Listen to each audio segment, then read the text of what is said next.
ভক্তমণ্ডলী, অদ্যকার মহতি হরিবাসরে বর্ণশ্রেষ্ঠ ব্রাহ্মণ বৈষ্ণব মণ্ডলী, ভাবগ্রাহী রসগ্রাহী রস পিপাসু সুমেধা মাতৃজাতি সকল সবার চরণে আমার শতকোটি প্রণাম জানিয়ে কীর্তনে ব্রতী হইতেছি।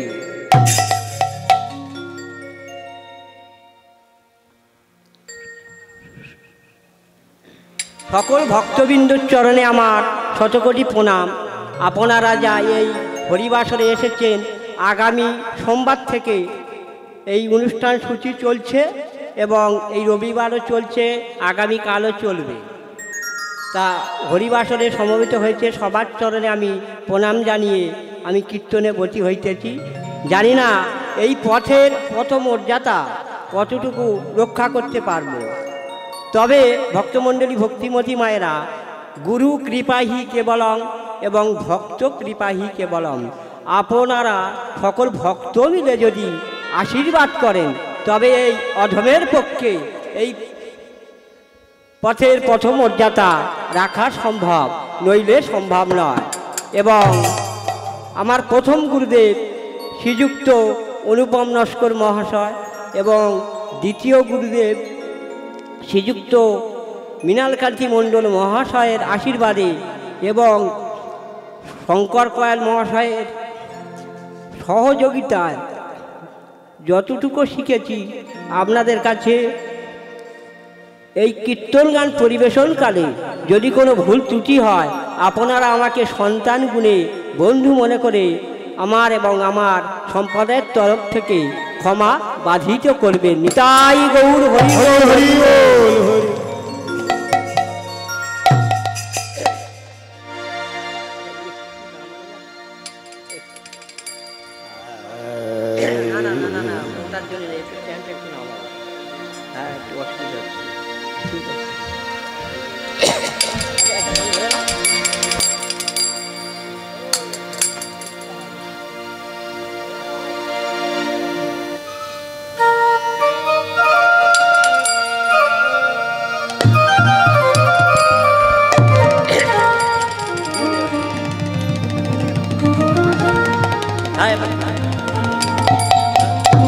গুরু কৃপা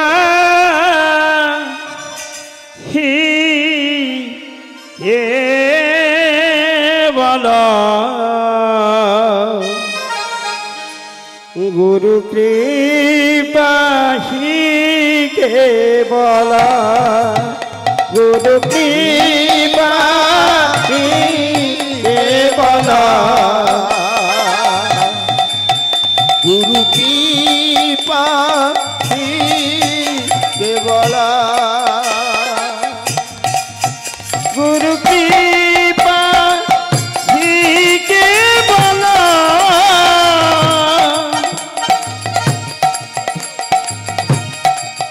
গুরু কৃপা হি কেবল,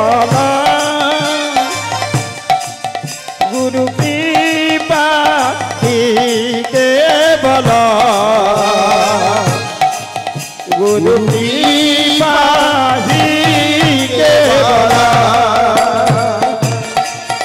গুরু কৃপা হি কেবল,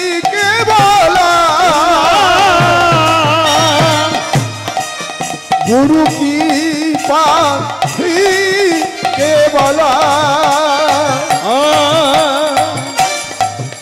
গুরু কৃপা হি কেবল, গুরু কৃপা হি কেবল, গুরু কৃপা হি কেবল, গুরু কৃপা হি কেবল, গুরু কৃপা হি কেবল,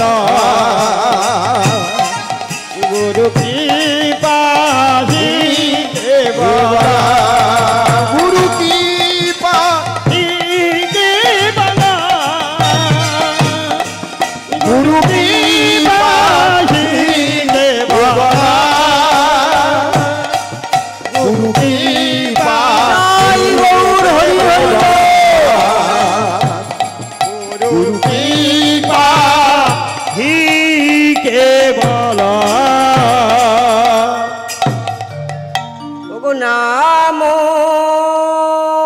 ভজ নাম চিন্ত ভাইরে নাম করো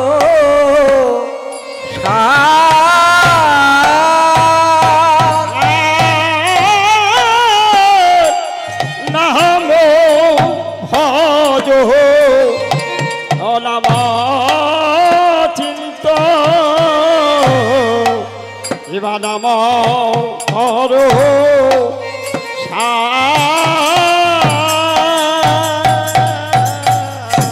নাম ভজ নাম চিন্ত ভাইরে নাম করো আহমরি রে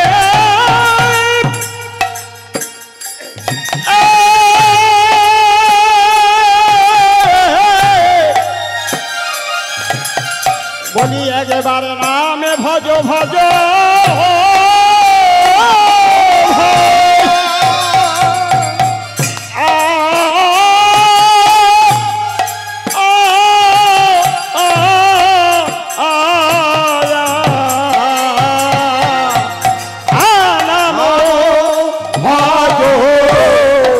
নাম চিন্ত ভাইরে নাম করো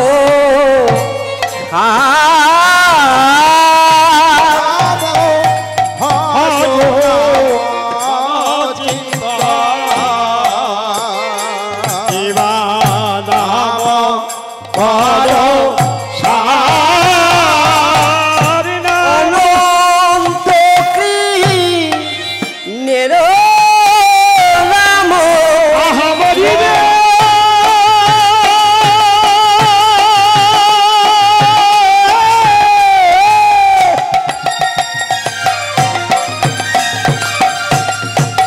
ও মরি মরি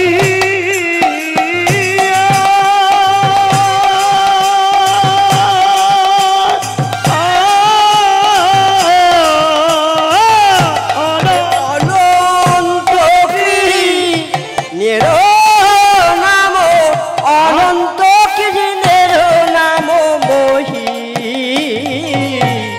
মোহি মায়া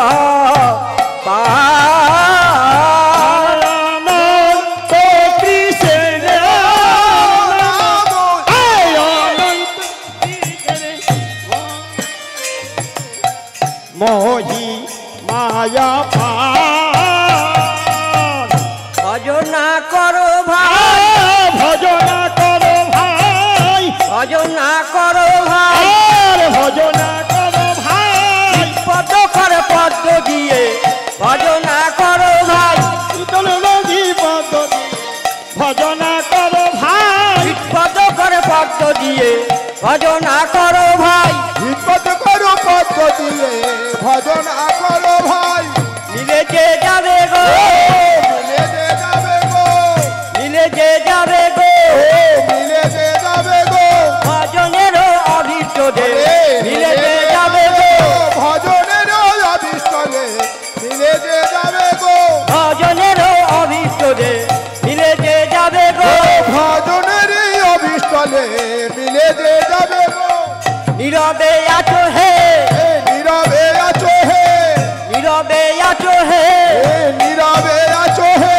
সময় থাকতে হরি বলো বলো নীরবে আছো হে সময় থাকতে হরি বলো নীরবে আছো হে সময় থাকতে হরি বলো নীরবে আছো হে সময় থাকতে হরি বলো নীরবে আছে হে সময় থাকতে হরি বলো নীরবে আছো হে থাকতে হরি বলো বলি সময় থাকতে হরি বলো হরি হরি হরি বলো নীরবে আছো হে সময় থাকতে হরি বলো নীরবে আছো হে সময় থাকতে হরি বলো নীরবে বলি নীরবে আছো হে নীরবে আছো হে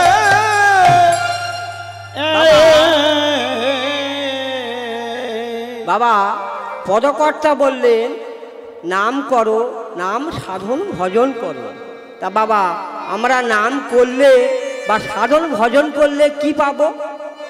এখানে বাবা একটা প্রশ্ন থেকে যায়। আমরা যে নাম করব তা নাম সাধন ভজন করলে আমরা কি পাবো? কিসের আশায় আমরা নাম করব, তাই তো বাবা? তা বাবা পদকর্তা বললেন নাম করলে বা সাধন ভজন করলে আমরা সুধা পাবো, সুধার আশায় আমরা নাম করব। বাবা অনুবাদী বললেন কেন? সুধা তো অন্যত্রে পাওয়া যায়, সেখান হতে তো আমরা সুধা পেতে পারি। তা বললেন সুধা তাহলে কোথায় পাওয়া যায়? কেন? আপনার শাস্ত্রে তো বলা হয়েছে অবধ বিধু বধূ মুখে পরিণামে নিবাসে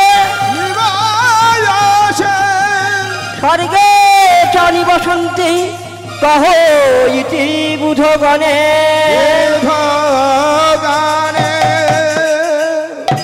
তাহলে বাবা সুধা কোথা হতে পাওয়া যায়? তত্ত্বদর্শী বললেন সুধা পাওয়া যায় 5টি স্থান হতে। অবধ অর্থাৎ সমুদ্র, বিধৌ চন্দ্র, স্বর্গে, সাপের মুখে এবং বধূ মুখে। বাবা এই 5টি স্থান হতে আমরা সুধা পেতে পারি। তাহলে তত্ত্বদর্শী বললেন তাহলে আসুন অন্বেষণ করে দেখা যাক। তা অন্বেষণ করে ঠিক আছে দেখা যাক। বললেন অবধৌ, অবধৌ মানে কি না সমুদ্র। তা সমুদ্রের জল বাবা 2 করে নিয়ে মুখে দিয়ে দেখলেন তা সমুদ্রের জলের স্বাদ কি না লবণাক্ত। কেন লবণাক্ত? সমুদ্রে যদি সুধা থাকবে তাহলে সমুদ্রের জল লবণ হবে কেন? বলছে অসুর এবং দেবতারা মন্থন করে সুধা তুলে নিয়েছে, তাই সমুদ্রের জল লবণ। তাহলে বাবা সমুদ্রে সুধা নাই, একটা গেল, বাকি আছে 4টে। তাহলে বলছেন বিধৌ। বিধৌ শব্দের অর্থ কি? বিধৌ শব্দের অর্থ হলো চন্দ্র। বাবা যদি চন্দ্রে সুধা থাকে তার পক্ষকালে ক্ষয় হবে কেন? তাহলে চন্দ্রেও সুধা নাই, তাহলে গেল 2, 3টে। আর স্বর্গে, স্বর্গে তো আমরা যেতে পারবো না, আর আমাদের বলাই 60। বাকি আছে 2টি স্থান। সাপের মুখে, বাবা যদি সাপের মুখে সুধা থাকে তাহলে সাপের ছোবল আমরা খেতাম, চির অমর হয়ে থাকতাম, আর বনে বাজারে যেখানে খুশি আমরা অনায়াসে বেড়াতাম। সুতরাং সাপের মুখেও সুধা নাই, বাকি আছে 1টি স্থান। বাবা বধূ মুখে, বধূ মুখে যদি সুধা থাকে তাহলে বধূদের মুখের সুধা দিয়ে তাদের স্বামীকে চির অমর করে রাখতো, তাদের বৈধব্যের যন্ত্রণা সইতে হতো না। তাহলে বধূ মুখেও সুধা নাই, তাহলে সুধা আছে কোথায়? তত্ত্বদর্শী বললেন সুধা কথায়, সুধা কথায়, সুধা কথায়, সুধা কথায়, সুধা কথায়, সুধা কথায়, সুধা কথায়, সুধা কথায়, সুধা কথায়, সুধা কথায়, সুধা কথায়, সুধা কথায়, সুধা কথায়, সুধা কথায়, সুধা কথায়, সুধা কথায়, সুধা আছে এই হরি কথায়, সুধা কথায়, সুধা কথায়, সুধা আছে এই হরি কথায়, সুধা কথায়, সুধা কথায়, সুধা আছে এই হরি কথায়, সুধা কথায়, সুধা কথায়, সুধা আছে এই হরি কথায়, সুধা কথায়, সুধা কথায়, সুধা কথা আছে রে, সুধা কথায় আছে রে, সুধা কোথায় আছে রে, আছে রে, হরি কথায় আছে রে, সুধা কোথায় আছে রে, সুধা কোথায় আছে রে। বাবা তাহলে এখানে একটা প্রশ্ন থেকে যায়, সুধা যদি হরি কথায় থাকে তাহলে আমাদের হরি কোথায় আছে? তত্ত্বদর্শী বললেন ওকে বীজের মধ্যে যেমন অঙ্কুর আছে,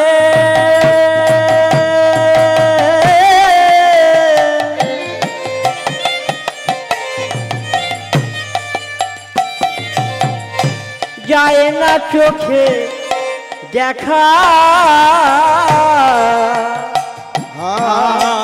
বীজের মধ্যে অঙ্কুর আছে,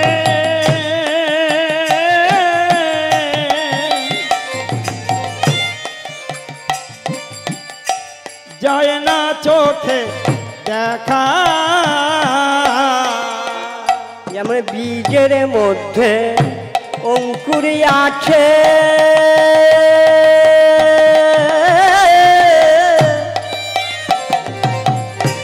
যায় না চোখে দেখা। আর বীজের মধ্যে অঙ্কুর আছে,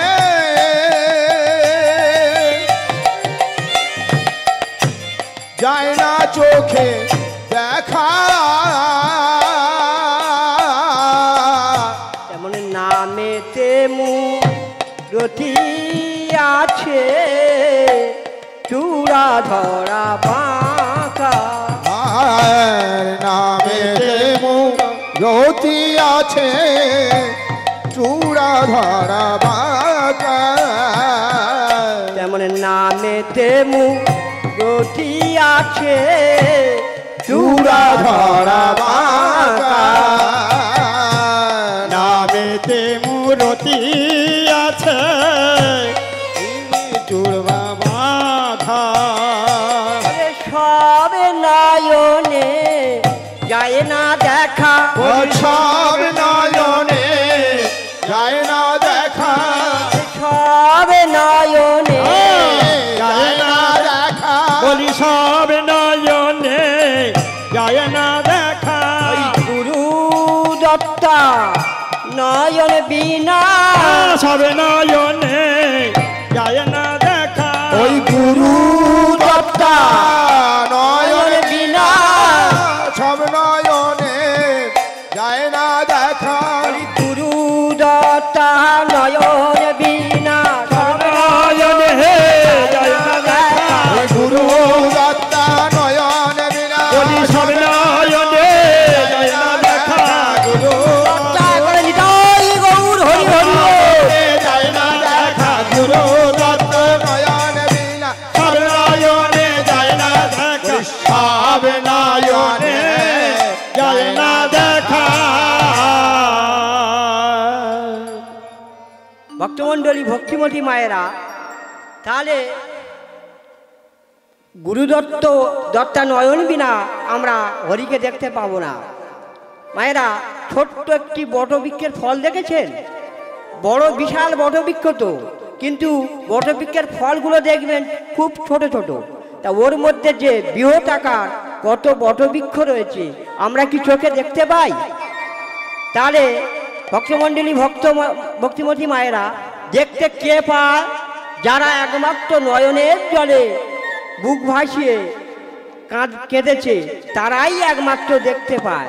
আর গোবিন্দ তাদের নয়ন জলে বাঁধা পড়ে মিন্ময় মূর্তি ত্যাগ করে চিন্ময় মূর্তি রূপে দেখা দেয়। নিতাই গৌর হরি বল, হরি বল। আসুন তার প্রমাণ স্বরূপ তিনটে প্রমাণ দিয়ে আজ আমি লীলার মধ্যে প্রবেশ করব। প্রমাণ ছাড়া আজকের কীর্তন আমি করব না। আজ আগামী এক সপ্তাহ ধরে কীর্তন হচ্ছে, বড় বড় কীর্তনিয়া গান করে গেছে। আমি ক্ষুদ্র ছোট্ট শিল্পী, যতটুকু জানি আপনাদের কাছে নিবেদন করব। তাহলে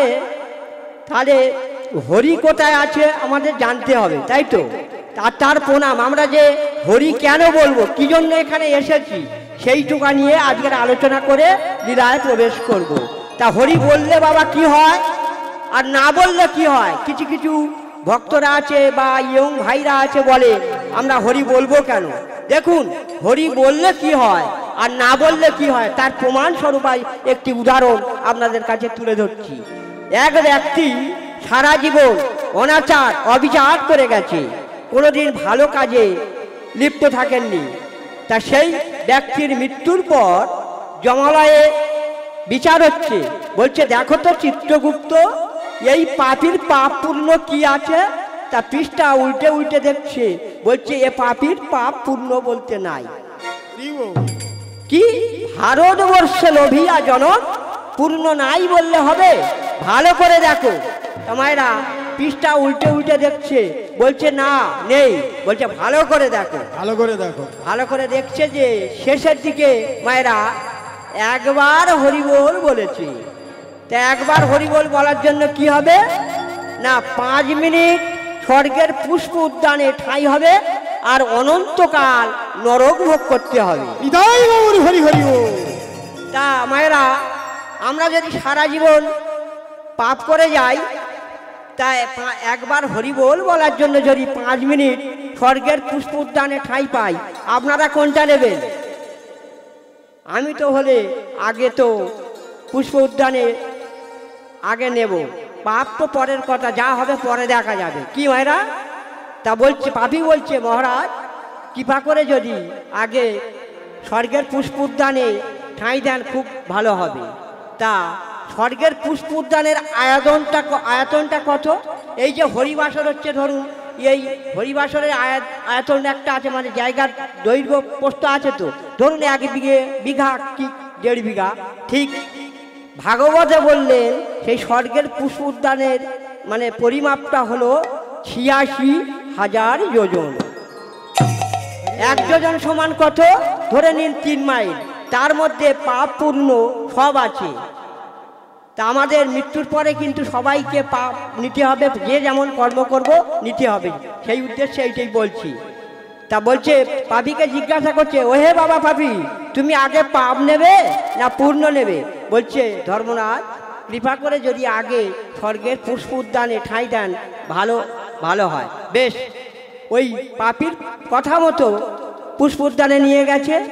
তা পুষ্প উদ্যানে ফুটে আছে নানান বর্ণের পুষ্প, মালতী মল্লিকা জুটি, একটি করে ফুল ছিটছে আর ভগবানের চরণে নিবেদন করছে। বলে, নম কৃষ্ণায় নম, নম কৃষ্ণায় নম, নম কৃষ্ণায়, নম কৃষ্ণায় নম, নম কৃষ্ণায় নম নম, নম কৃষ্ণায় নম নম, নম কৃষ্ণায় নম নম, নম কৃষ্ণায়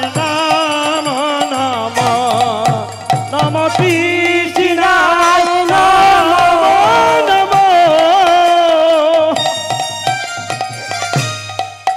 নম কৃষ্ণায় নম নম, নম কৃষ্ণায় নম নম, নম কৃষ্ণায় নম নম, নম কৃষ্ণায় নম নম, নম কৃষ্ণায় নম নম,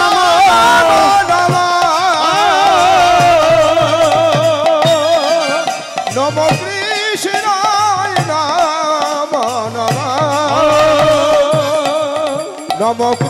কৃষ্ণায় নম নম, নম কৃষ্ণায় নম নম, নম কৃষ্ণায় নম নম, নম কৃষ্ণায় নম নম বলে,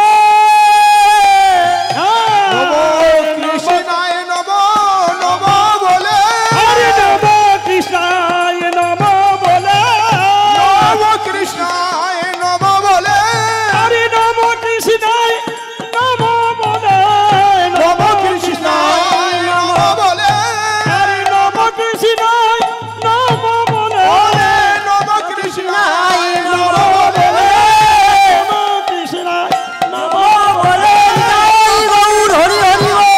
বলে, হরে নম কৃষ্ণায় নম বলে। ভক্তমণ্ডলী, ভক্তিমতী মায়েরা, 5 মিনিট হয়ে গেছে। এইবার স্বর্গের দূত এসছে, মানে জমের দূত এসছে, বলছে চলো অনেক হয়েছে, সারা জীবন তো পাপ করেছে, এবারে চলো জমালয়ে যেতে হবে। আর বাবা এদিকে বিষ্ণুদূত এসে হাজির, বলছে ওকে কোথায় নিয়ে যাচ্ছ? ও আমাদের লোক আছে। বলছে, সে কি, ওর তো 5 মিনিট হয়ে গেছে। তা বাবা ওই জন্যে বললেন কি, জপ করো তপ করো, মরতে জানলে হয়, সাধু চেনা যায় মরণে আর ভগবান চেনা যায় চরণে। কেন? সাধু ব্যক্তি যিনি হবেন তাদের শিষ্যদের বলে দেবেন যে উমুক দিন উমুক সময় তোমাদের ছেড়ে আমি চলে যাচ্ছি। আর ভগবান চেনা যায় চরণে কেন? ভগবানের চরণের তলায় অর্থাৎ পায়ের তলায় 19টি চিহ্ন আছে। ডান পায়ের তলায় 11টি আর বাম পায়ের তলায় 8টি। কি কি? যেমন শঙ্খ, চক্র, গদা, পদ্ম। এই চিহ্নগুলো যেখান দিয়ে ভগবান যাবে দেখা যায়। এটাই প্রমাণ হয় যে ভগবান আছে। তাহলে বাবা বুঝতে পারছেন মায়েরা, হরি বললে কি হয় আর না বললে কি হয়? আরো 3টি প্রমাণ দিয়ে আমি লীলায় প্রবেশ করব। তাই হরি হরি বলে রে সবাই, হরি হরি বলে রে সবাই, হরি হরি বলে রে সবাই, হরি হরি বলে রে সবাই। কলি জীব উদ্ধারিতে গৌর এলো এই ধরাতে, কলি জীব উদ্ধারিতে গৌর এলো এই ধরাতে, হরি হরি বলে রে সবাই, হরি হরি বলে রে সবাই, হরি হরি বলে রে সবাই, হরি হরি বলে রে সবাই। আমার প্রেমের ঠাকুর গৌর হরি,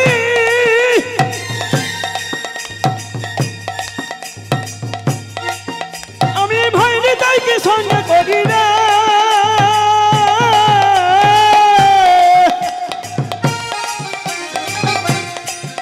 আমার প্রেমের ঠাকুর গৌর হরি, আমি ভাইনি তাইকে সঙ্গে করি রে। আবার দারে দারে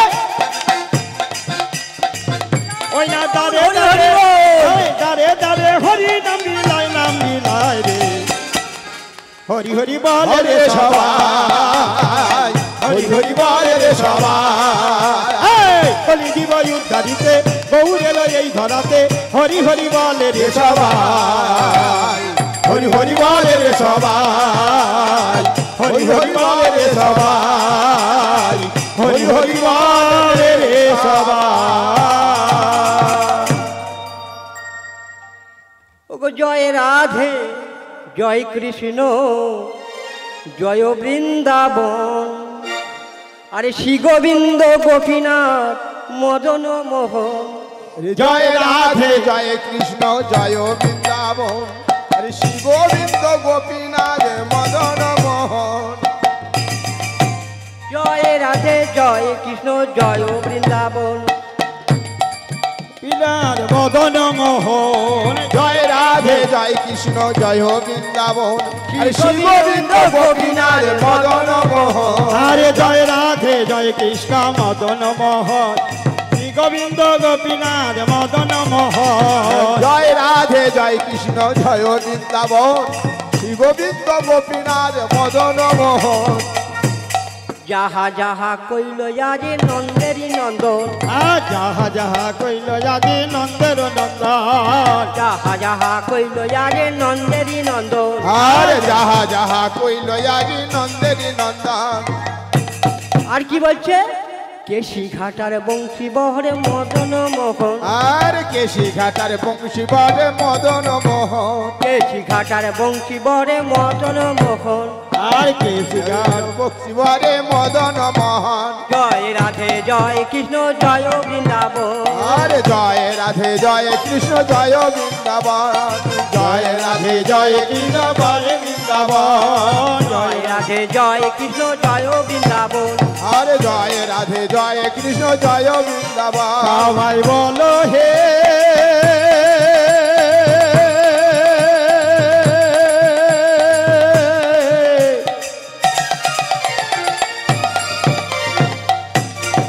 তোমরা জপ হে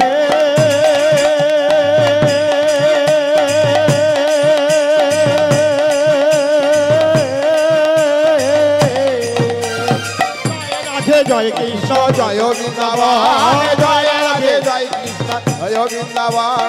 কেশি ঘাটার বংশী বরে মদন মোহন, আরে কেশি ঘাটে বংশী বন।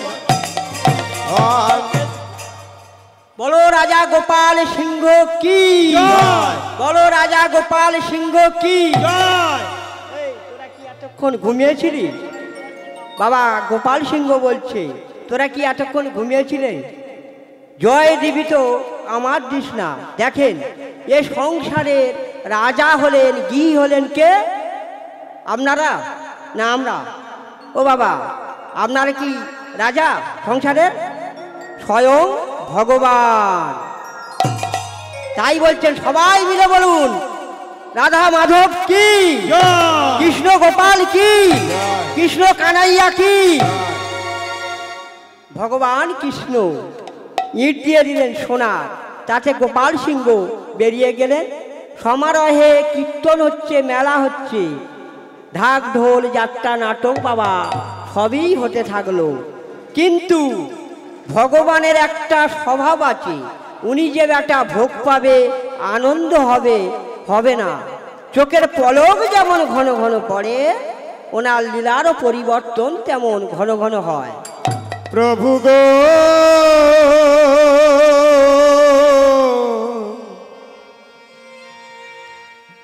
এই কি তোমার লীলা, এই কি তোমার খেলা, এই কি তোমার লীলা, এই কি তোমার খেলা, এই কি তোমার লীলা, এই কি তোমার খেলা। কারে বাহাসা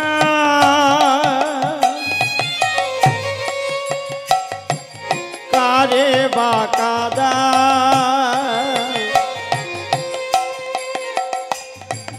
কারে বা কাউসিলা, এই কি তোমার খেলা। কারে বা হাসা কারে বা কাদা, কারে বা হাসা ভাষাও কারে বা কাদাও, জলেতে ভাষাও শিলা, এই কি তোমার লীলা।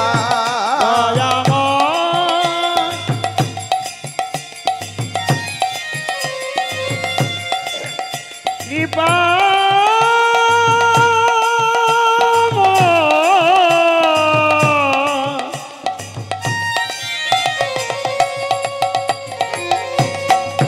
তুমি দেখা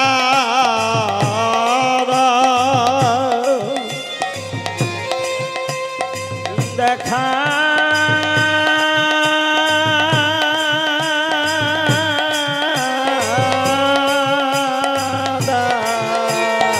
এই কি তোমার লীলা, এই কি তোমার খেলা, এই কি তোমার লীলা, এই কি তোমার খেলা। তা কোনো ভক্ত যদি বলে যে ভগবানের কৃপা লাভ হয়ে গেছে, আর সাধন ভজন করতে হবে না, হবে না, আরো ত্যাগী হতে হবে, আরো নিষ্কিঞ্চন হতে হবে, অসীম অসীম ও প্রেম ও নির্বাণ। দেখুন ভক্তমণ্ডলী, ভক্তিমতী মায়েরা, মহাসমারোহে কীর্তন হচ্ছে, মেলা হচ্ছে, এমন সময় এক বর্গী এসে বলছে, মহারাজ একটু আড়ালে আসুন। বলে কেন? কীর্তন হচ্ছে, মেলা হচ্ছে, আড়ালে যাব কেন? বলছে না, পাশের বর্গীরা আমাদের রাজত্বের চারিদিকে ঘিরে ফেলেছে। তা গোপাল সিংহ বলছে, তাহলে আমার কি করতে হবে? বলছে মহারাজ যুদ্ধের আদেশ দিন। বলছে যুদ্ধের আদেশ? শোন, এই যুদ্ধ করে কত ছেলেরা বাবা হারা হয়ে গেছে, কত স্ত্রীরা স্বামী হারা হয়ে গেছে, সুতরাং এই রক্তক্ষয়ী যুদ্ধ করে লাভ নেই। মহারাজ যুদ্ধ করবেন না তো রাজত্ব আটকাবেন কি করে? দেখুন ভক্তমণ্ডলী, ভক্তিমতী মায়েরা, রাজা গোপাল সিংহ এমন সহৃদয় ব্যক্তি ছিলেন, বললেন যুদ্ধ হবে। বলে যুদ্ধ হবে? বলে হ্যাঁ যুদ্ধ হবে, তবে এই যুদ্ধ হবে মায়ার বিরুদ্ধে, পাষণ্ডের বিরুদ্ধে। কেমন? বলে আমার বাক্য যদি মেনে চলি, ডাক সমস্ত ভক্তদের ডাক, সমস্ত সৈন্যদের ডাক, এই যে আমি জল, গঙ্গা জল ছড়িয়ে দিলাম, এই গণ্ডির মধ্যে কেউ ঢুকতে পারবে না, এটা ভগবানের ঘর। রক্ষা যদি করতে চায় একমাত্র আমার গৌর হরির ছাড়া তাই কি করলেন? সমস্ত ভক্তদের নিয়ে গোপাল সিংহ মনের আনন্দে কীর্তন করছে, ও গো জয় রাধে জয় কৃষ্ণ জয় বৃন্দাবন, আরে জয় রাধে জয় কৃষ্ণ জয় বৃন্দাবন, জয় রাধে জয় কৃষ্ণ জয় বৃন্দাবন, আরে জয় রাধে জয় কৃষ্ণ জয় বৃন্দাবন, শ্রী গোবিন্দ গোপীনাথ মদন মোহন, আরে শ্রী গোবিন্দ গোপীনাথ মদন মোহন, শ্রী গোবিন্দ গোপীনাথ মদন মোহন। আরে শ্রী গোবিন্দ গোপীনাথ মদন মোহন। বাবা সমস্ত ভক্তদের নিয়ে গোপাল সিংহ কীর্তন করছে, আর ভগবান কি বলছে? ভগবান বলছে কোথায় আমি দধি খাবো, বাঁশি বাজাবো তা নয়, এরা আমার উপর ভাত দিয়ে আমার কীর্তন করছে। মায়েরা, ভগবান তো বলেছে যারা আমার ওপর নির্ভর করে, যারা আমার হরি গুণকীর্তন করে সর্বদাই তাদের আমার রক্ষা করতে হয়। তাই ভক্ত করছে কীর্তন, আর ভগবান তার ভার নিয়েছে। ভার নিয়ে কি করলেন? একটা মাথায় পাগড়ি বেঁধেছে 6 বছরের শিশু রূপ ধারণ করে, আর 2 বগলে 2টি কামান নিয়ে যাচ্ছে। হরি বল হরি বল। আপনারা আজও প্রমাণ, আমি বলেছি প্রমাণ ছাড়া আমি কীর্তন করব না।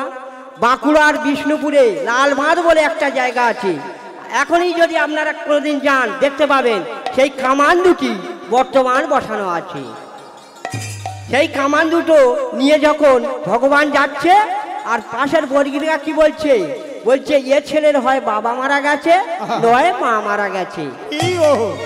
ভগবান বলে আমি কতটুকু বাচ্চা, আর আমার বাবা মারা গেছে কি মা মারা গেছে একটু পরে টের পাবি, কামান দুটো দাগাতে দে। আর আরেকজন বর্গি কি বলছে? বলছে এই শোন, সেই ত্রেতা যুগের কথা জানিস? ত্রেতা যুগের কথা, ত্রেতা যুগের কথা কি মা? বলছে রাম আর রাবণের যখন যুদ্ধ বাঁধে, রাবণ পালঙ্কে শুয়ে আছে, আর দুধের ছেলে তরুণীকে দিয়েছে যুদ্ধে পাঠিয়ে। তাই গৌর হরি হরি বল। তা বাবা, রাবণ তো যেতে পারত, তরুণীকে পাঠালো কেন? দেখবেন আমাদের দেশে বিভিন্ন ঝামেলা হলে, গোলাগুলি, বিভিন্ন লাটালাটি হওয়া, থানা কোর্ট হবার পর তারপরে বড়রা আসে। তা বলছে বড়রা ঘুমাচ্ছে, ওই জন্য ছোটদের পাঠিয়ে দিয়েছে। এবার ভগবান কি করলেন? ভক্তকে রক্ষা করার জন্য সেই লাল বাঁধের উপরে 2টি কামান ফিটিং করে তাতে 8টি মন করে বারুদ ভরে দিয়ে কামান দাগিয়ে দিলেন। আর কামান দাগানোর ফলে কি হলো? লক্ষ লক্ষ বর্গী সব প্রাণ হারালো, কেউ আর বেঁচে রইল না। আর এদিকে গোপাল সিংহ মনের আনন্দে কীর্তন করছে, কিছুই জানতে পারল না। দেখুন, ভক্তে যদি আমরা কায় মনোবাক্যে ভগবানকে ডাকি, সাড়া দেবে, দেখা দেবে। আপনার যদি বিশ্বাস থাকে অবশ্যই দেখা দেবে। আমার কথা শুনে ডাকবেন, পাবেন। দেখুন এবার ভক্তের সঙ্গে ভগবানের কারেকশনটা কেমন। ভগবান কালিমাকা ক্লান্ত দেহে সমস্ত বর্গীদের নিধন করে আসছে, আর বলছে আমার গলাটা বড় শুকিয়ে গেছে, যদি একটু দই পেতাম খুব ভালো হতো। দেখুন মায়েরা, বললাম না কারো কারো ভাগ্যে হয়ে যায় তিথি দেখে, নক্ষত্র দেখে। তা এদিকে ভগবান আসছে, বলছে আমার গলাটা বড় শুকিয়ে গেছে, যদি একটু দধি পেতাম খুব ভালো হতো। আর সেই গোয়ালার সঙ্গে কেমন সাক্ষাৎ হচ্ছে দেখুন। প্রতিদিন দই বিক্রয় করতে যাওয়ার সময় যেমন এই আমাদের কৃষ্ণগোপালের মন্দির আছে, কৃষ্ণগোপালের মন্দিরে প্রতিদিন প্রণাম জানিয়ে বলে যেত, কই এত জনম ধরে আমি দই বিক্রয় করছি, কই তো তুমি আমার কাছে খেলে না? ভগবান বলে তুই লাইনটা চালিয়ে যা, একদিন না একদিন তোর লাইনে আমি ঠিক ফিরবো। দেখুন কারখানটা কোথায় হচ্ছে। সেই গোয়ালা সেই দিন কোনোদিন, সেই প্রতিদিন বিক্রয় হয় দই, সেই দিন বিক্রয় নেই। একটি বাঁকুড়ার কাঁঠাল গাছের নিচে দইয়ের ভাঁড়টা নামিয়ে মন খারাপ করে বসে আছি, আর ভগবান যাচ্ছে, বলছে যদি একটু দই পেতাম খুব ভালো হতো। দেখছে সেই গোয়ালা কাঁঠাল গাছের গোড়ায় ভারীটি নামিয়ে মন খারাপ করে বসে আছি। মায়েরা, ভগবান ডাক দিয়েছে, বলছে গোয়ালা, বলি ও গোয়ালা, গোয়ালা রে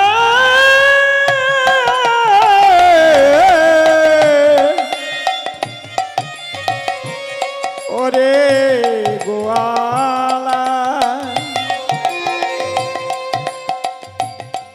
রণক্ষেত্রে থেকে এসে আমারে বড় পিপাসা লেগেছে গোয়ালা বলি আমারে যে বড় পিপাসা আমায় একটু দই আমারে ওরে গোয়ালা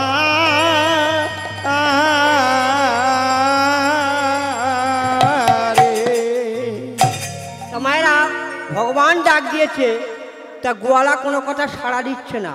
ভগবান বলছে আমি ডাকলেও শোনে না, আবার ডাক দিয়েছে, বলে ও গোয়ালা গোয়ালা। তখন সেই গোয়ালা রেগে গিয়ে কি বলছে, তুমি কাজের ছেলে গা, সারাদিন আছে একবার বিক্রির বাটা নেই আর পিছনে ডাকছো। তা ভগবান বলছে আমি ডাকলেও তুমি রেগে যাও। তা বলছে ডাকবো না, সারাদিন আমার বিক্রির বাটা নেই, এই দই বিক্রয় করে আমার জীবন চলে, এই দই বিক্রয় করে নিয়ে গেলে আমার সংসার চলবে, আর তুমি পিছনে খালি ডাকছো গোয়ালা গোয়ালা। বলো কি হয়েছে? বলছে তোমার দই কি ভালো? তখন সেই গোয়ালা বলছে ভালো মানে এই বাঁকুড়ার বিষ্ণুপুরে আবাল বৃদ্ধ নরনারী যাকে জিজ্ঞাসা করবে এক কথায় বলবে এই গোয়ালার দই ছাড়া কোনো গোয়ালার দই ভালো নয়। তখন ভগবান মনে মনে বিড়বিড় করে বলছে সব গোয়ালার মুখে একটি কথা, মায়েরা কেউ কি বলে কি আমার দই টক? হ্যাঁ, তা বলছে তোমার দই যদি ভালো হয় নিশ্চিত পয়সা পাবে। বলে বলছি তো এ ভালোর উপরে আর ভালো হয় না। তা বেশ তাহলে দই দাও। বলে দই দাও মানে পয়সা দাও। বলে পয়সা করি পরের কথা, তোমার দই যদি ভালো হয় নিশ্চিত পয়সা পাবে। তা গোয়ালা দেখলো এও ঠিক, এই গোয়ালা মানে ভগবান মানে আর কি এই ছোকরা আমার দই সম্পর্কে হয়তো কিছু জানে না, তা খেয়ে দেখুক, যদি ভালো হয় তাহলে নিশ্চিত পয়সা দিতে বাধ্য হবে। তা বলছে আচ্ছা গোয়ালা, আচ্ছা ছোকরা, তুমি যে আমার দই সম্পর্কে জিজ্ঞাসা করলে ভালো কিনা, তা তোমার একটা কথা জিজ্ঞাসা করব। বলে বল। বলে তুমি কি এর আগে কোনো দিন দই খেয়েছিলে? ভগবান বলিয়ে বলে কি গো, হ্যাঁ দয়ে আমি চান করি। বুঝতে পারছেন? ভগবান বলছে আমি দইয়ে স্নান করি, আর তুমি বলছো দই খেয়েছো কিনা। তা বলছে তোমার বাড়ি কোথায়? বলছে আমার বাড়ি হচ্ছে বৃন্দাবন।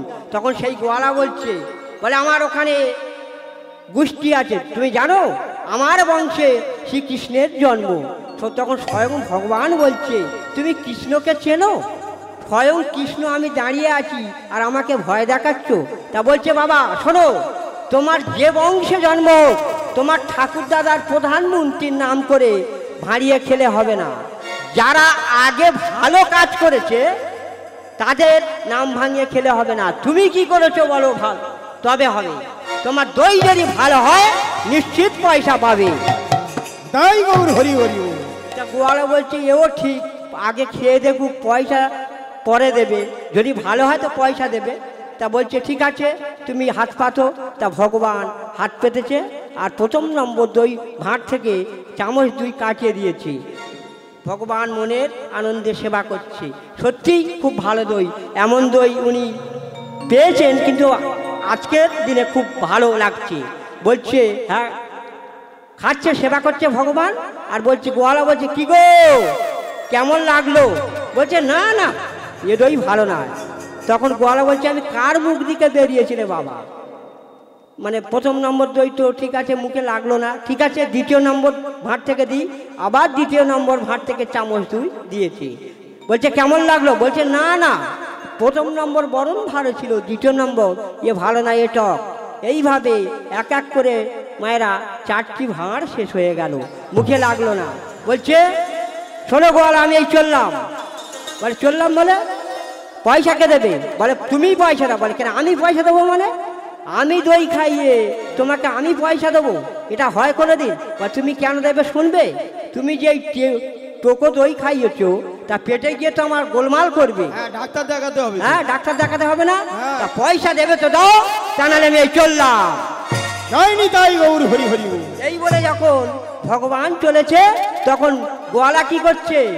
গোয়ালা সেই অঞ্চলটা ধরে টানাটানি করছে আর বলছে পয়সা দিয়ে যাও। তখন ভগবান বলছে কত রাজা প্রজা নয়নের জলে,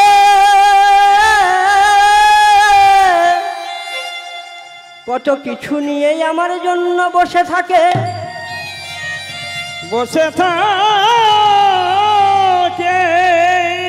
তার দিকে আমি ফিরে তাকাই না। না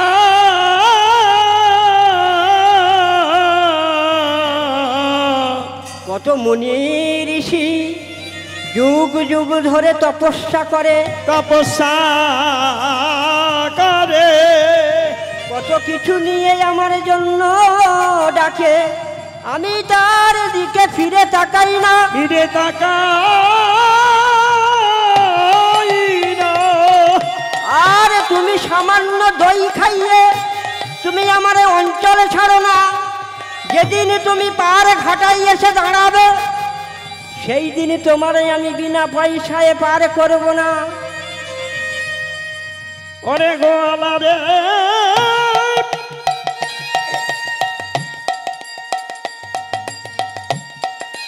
ওই যদি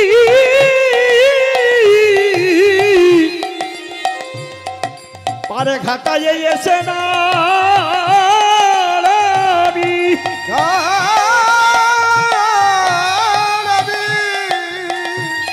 ওরে গোয়ালা,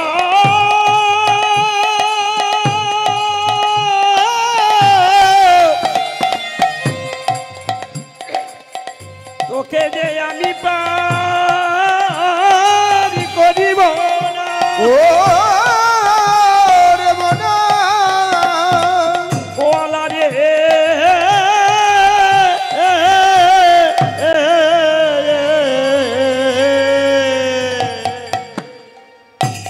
ভগবান বলছে, গোয়ালা তুমি বড় কৃপণ আছো।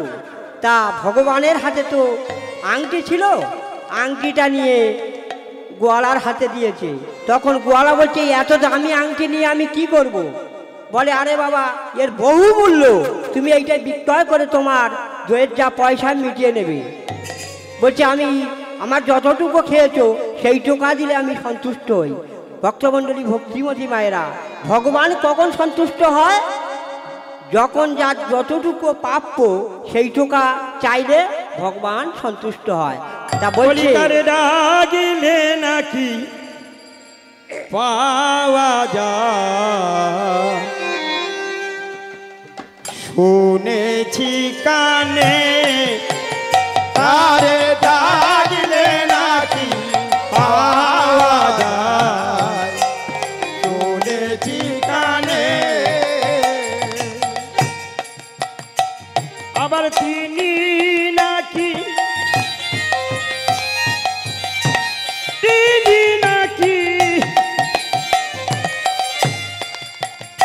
আমার দয়াল হরি,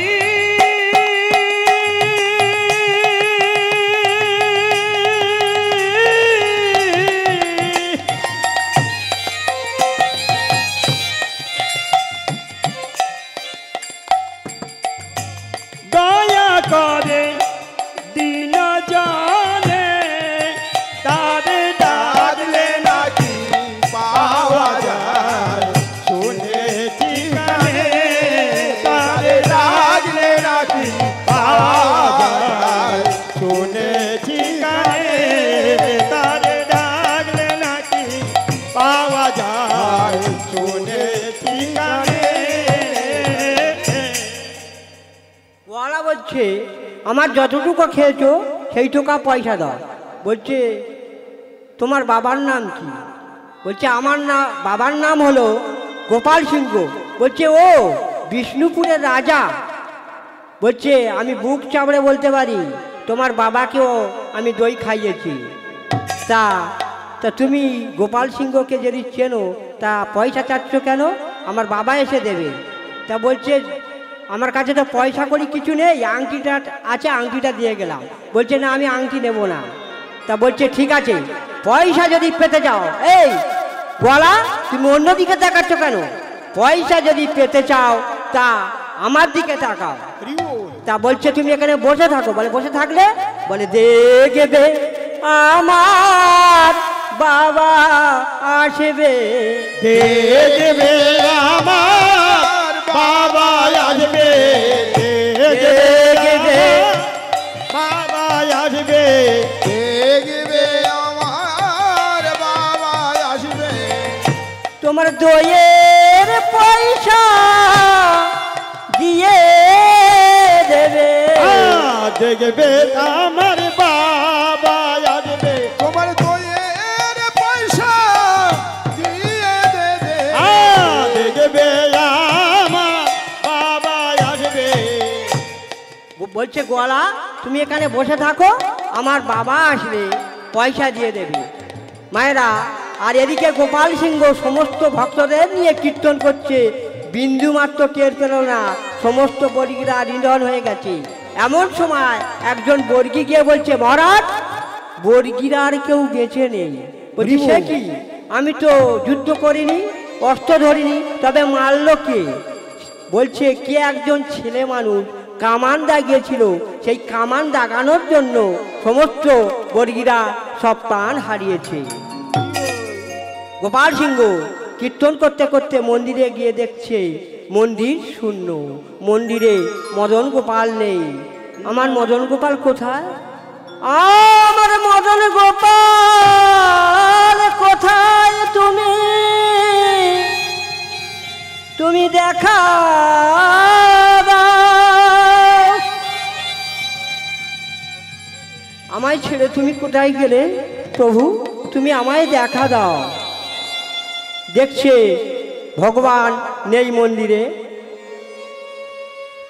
আর এদিকে সমস্ত বর্গীরা সমস্ত সবাই মিলে কীর্তন করছে, আর গোপাল সিংহ মাঝে মাঝে মূর্ছা লেগে যাচ্ছে, পাগলের ন্যায় যাচ্ছে সেই বাঁকুড়ার সেই লাল মাদের দিকে। আর বদনে কি গাইছে? বলে আমার নিঠু দরদি, আমার নিঠুর দরদি, আমার নিঠুর দরদি, আমার নিঠুর দরদি, নিঠুর দরদি, আমার নিঠুর দরদি, আমার নিঠুর দারদি, আমার নিঠুর দারদি, ডাকিলে দাও না সাড়া, ডাকিলে দাও না সাড়া, ডাকিলে দাও না সাড়া, আর নিঠুর দারদি, আমার নিঠুর দারদি, নিঠুর দারদি, মার ডাকিলে দাও না সাড়া, ডাকিলে দাও না সাড়া, আমার নিঠুর দারদি, আমার নিঠুর দরদি, আমার নিঠুর দরদি, কাঁটায় ভরা মন তোমায়, কাটায় ভরা মন তোমার, প্রেমে ভরা মন, আর কাটায় ভরা মন তোমার, কাটায় ভরা মন তোমার, প্রেমে ভরা মন, প্রেমে ভরা মন, আমার নিঠুর দরদি, দারদি,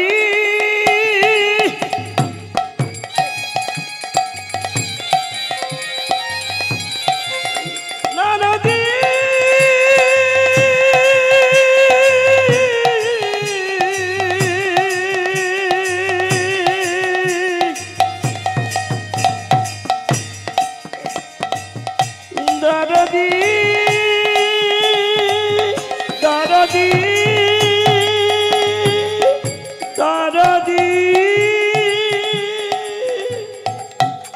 ভক্তমণ্ডলী ভক্তিমতী মায়েরা, টাইম তো বেশি দেবে না, আমি ছোট করে নিয়ে একটু ছোট করে লীলা গাইতে তো হবে, সেই জন্য ছোটোর মধ্যে এইভাবে গোপাল সিংহ কাঁদতে কাঁদতে যাচ্ছে, আর ওদিকে গোয়ালা বসে আছে, বলছে আমার আজকের কি আমার পয়সাটা ফাঁকি যাবে। আর কাঁদতে কাঁদতে গিয়ে সেই গোয়ালার কাছে পৌঁছেছে, বলছে ভাই তুই আমার মদন গোপালকে দেখেছিস? বলছে রাখো তো তোমার মদন গোপাল, আমি যাকে খুঁজছি তাকে কি তুমি দেখেছো? তখন রাজা গোপাল সিংহ বলছে গোয়ালা তুই কার খুঁজছিস রে? বলছে আমি খুঁজছি রাজা। রাজা? কোন রাজা? আমি রাজা গোপাল সিংহকে খুঁজছি। কেন রে? তার ছেলে আমার কাছ থেকে দই খেয়ে পয়সা না দিয়ে চলে গেছে, তাই আমি গোপাল সিংহকে খুঁজছি। তার ছেলে যে দই খেয়ে চলে গেছে তোর কাছ থেকে, তার প্রমাণ কি আছে? বাবা প্রমাণ নাই তো আমি এমনি বলছি। তখন সেই আংটিটা নিয়ে মায়েরা যখন গোপাল সিংহের হাতে দিয়েছে, নয়ন থেকে ঝরঝর করে অশ্রু ঝরে পড়ছে। বলছি এ কি, আংটিটা দেওয়ার সঙ্গে সঙ্গে তোমার নয়ন থেকে যে অশ্রু ঝরঝর করে ঝরে পড়ছে, তুমি কি তাকে চেনো? তখন রাজা গোপাল সিংহ বলছে গোয়ালা রে, তুই কত জন্মের সুকৃতি এক জায়গায় করেছিস, তুই আমার মদন গোপালকে দই খাইয়েছিস, তোর চরণ দুটো আমায় দিবি। কি বললেন মহারাজ?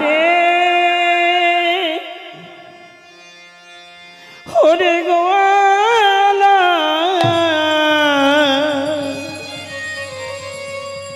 তোরে কত জন্মের সাধনা,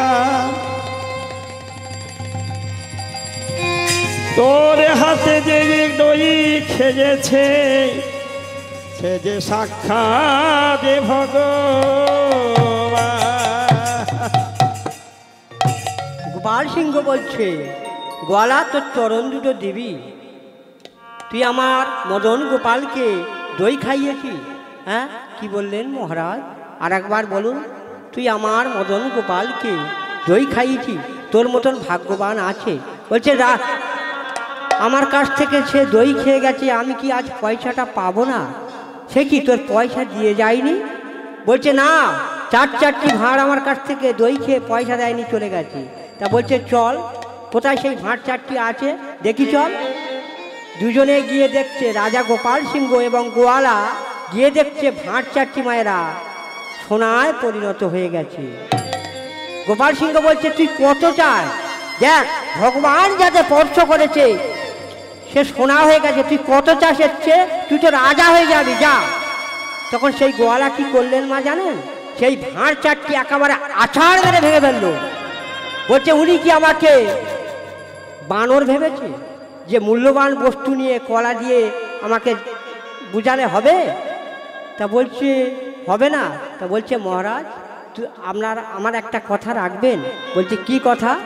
বলছে আপনার ছেলের সাথে আমার একবার পরিচয় করিয়ে দেবে। বলছে বেশ, এই রাস্তা দিয়ে হয়তো আমার ছেলে গিয়েছে আর আমি বিপরীত রাস্তা দিয়ে এসেছি, তা বেশ চল। তা এবারে দুজনে যাচ্ছে, গিয়ে দেখছে, বলছে ভাই তুই এখানে বস, আমি মায়েরা ছোট করে নিয়ে যাচ্ছি, এটা বড়, হ্যাঁ আমি ছোট করে নিয়ে যাচ্ছি, কেননা আমার টাইম তো বেশি দেবে না, সেই জন্য তুই এখানে বস। দেখছি মদন গোপাল মন্দিরে এসছে কি। গিয়ে দেখছে মদন গোপাল মন্দিরে মায়েরা দাঁড়িয়েছে, সেই কালিমাখা ক্লান্ত দেহে চূড়াগুলো ছিঁড়ে মিড়ে গেছে। বলছে এ কি তোমার হয়েছে? হ্যাঁ আমি করছি হরিনাম, আর আমার ভার নিয়ে সমস্ত বর্গীদের তুমি নিধন করে এ কি তোমার অবস্থা হয়েছে? এই বলে যখন গোয়ালাকে ডেকে দিয়েছে, বলছে আয় ভাই, আমার তোর মদন গোপালের সঙ্গে আমি দেখা করিয়ে দিই। গিয়ে বলছে কি গো চোরের ঠাকুর, তুমি ভেবেছো তোমাকে কি আমি ধরতে পারবো না? হ্যাঁ তুমি যে আমার কাছ থেকে দই খেয়ে পয়সা না দিয়ে চলে এসছো, আমার পয়সা দাও। বলছে কিরে তুই ভাঁড় চারটে দেখেছি, সে তো আমি সোনায় পরিণত করে দিয়েছি। বলছে আমি ও ভাঁড় চাই না। বলছে তুই কি চাই? বলছে আমি শুধু তোমাকে চাই। ওই যে মায়েরা প্রণাম করলো, আর সেই গোয়ালা উঠলো না।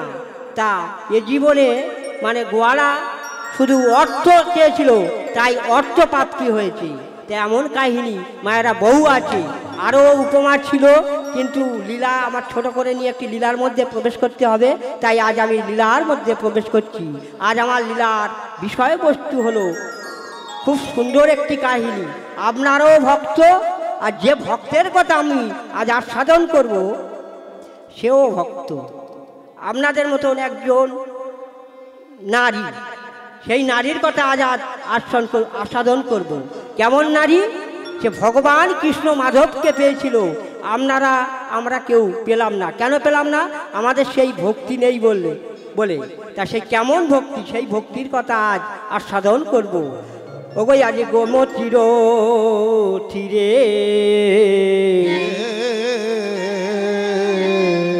পাতার কুঠিরে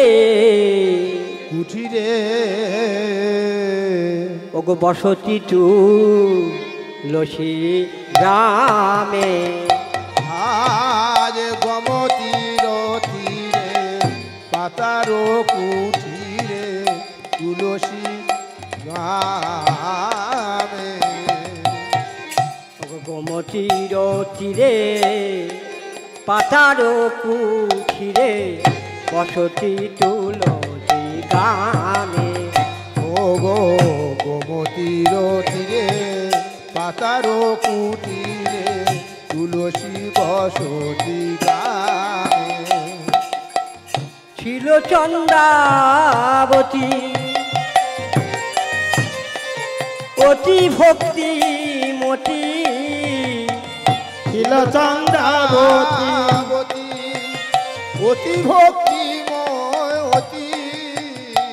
মাতো আরা কৃষ্ণ নামে, মাতো আরা কৃষ্ণ নামে। আর ছিল চন্দ্রাবতী অতি ভক্তিমতী।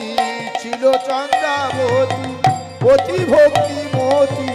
মাতুহারা কৃষ্ণ নামে, মাতুহারা কৃষ্ণ নামে।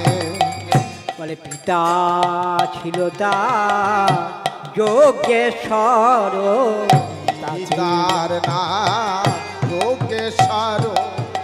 পিতা ছিল তার যোগেশ্বর। পিতা ছিল তার যোগেশ্বর। বলি মাতার নাম যোগিনী ধর। ছিল তার যোগেশ্বর। মাতার নাম যোগিনী ধর। পিতা ছিল তার যোগেশ্বর। বলি মাতার নাম যোগিনী ধর, পিতা ছিল তার যোগেশ্বর। মাতার নাম হয় যোগিনী ধর। পিতা ছিল যোগেশ্বর। মাতার নাম যোগিনী ধর, পিতা ছিল তার যোগেশ্বর। আর নাম হয় যোগিনী তাই গৌর হরি হরি বল, হরি হরি বল। মাতা হয় যোগিনী ধর। পিতা ছিল যোগেশ্বর। পিতা ছিল যোগেশ্বর।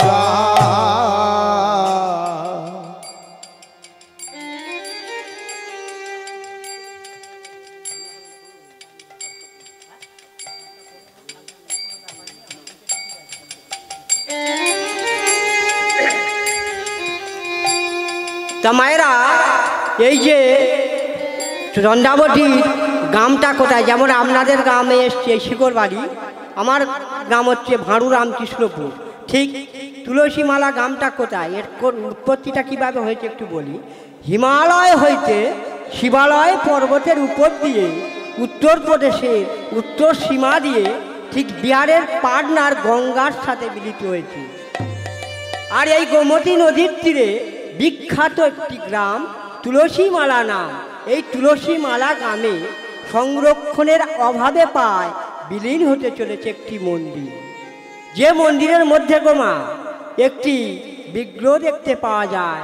একটি রমণী যেন কৃষ্ণ মাধবের গলায় মালা পরিয়ে দিয়ে হাঁটু মুড়ে সমাধিস্থ হয়ে আছে। এই নারীটিই হলো ভক্তিমতী চন্দ্রাবতী। তাই গৌর হরি বল, হরি বল।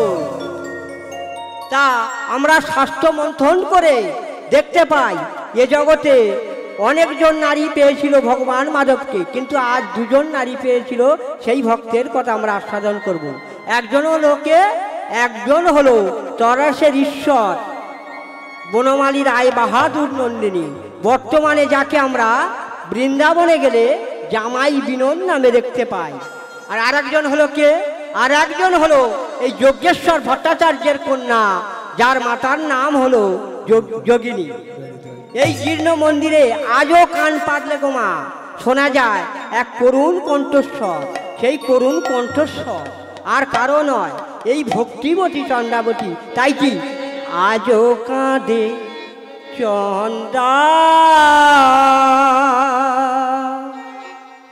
বাসর জাগিয়া, আজো কাঁদে চন্দা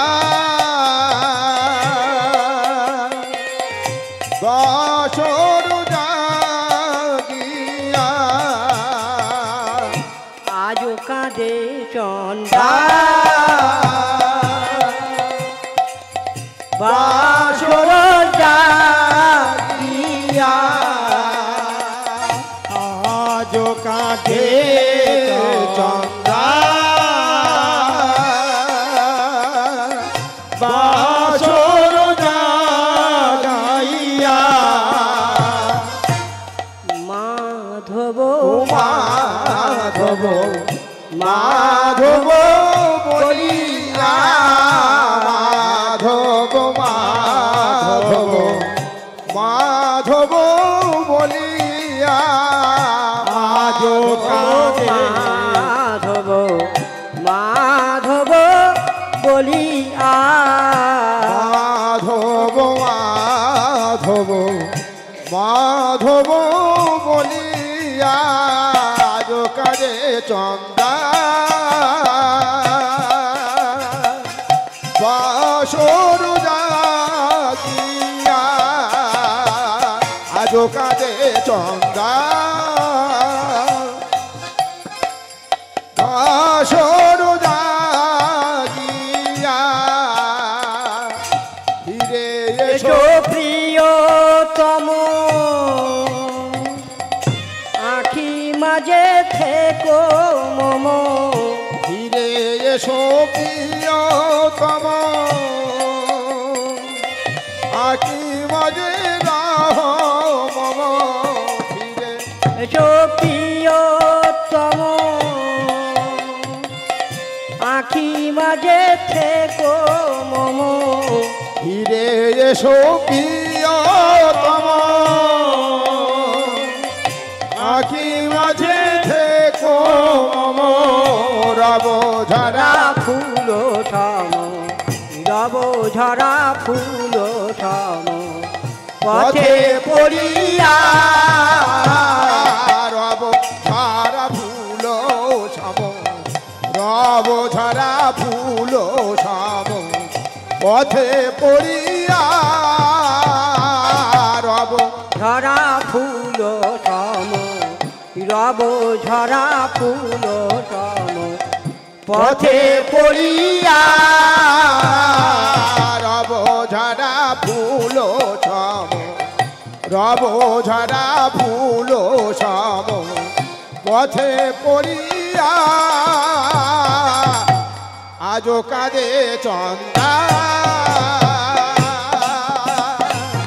বাসর জাগিয়া, আজো কাঁদে চন্দা বাসর জাগিয়া, আজো কাঁদে চন্দা